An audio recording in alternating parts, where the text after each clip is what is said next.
How to redeem Roblox promo codes on mobile. Hello and welcome to our channel Whizz. In this tutorial, I'm going to show you how to redeem Roblox promo codes on mobile. So please watch till the end to properly understand the tutorial.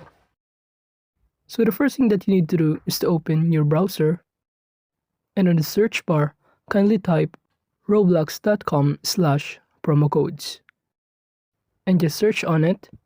And after that, it will lead you in here, in which you just need to log in your Roblox account, such as your username and password. After that, just click login, in which upon doing so, it will lead you in this. You just need to enter your gift card, virtual item, or promo code below. So just type your promo code in here, and to redeem it, kindly click redeem. If you have Roblox promo codes, kindly redeem it as soon as possible, since those Roblox promo codes have an expiration date. So that is just how to redeem Roblox promo codes on mobile. Thank you.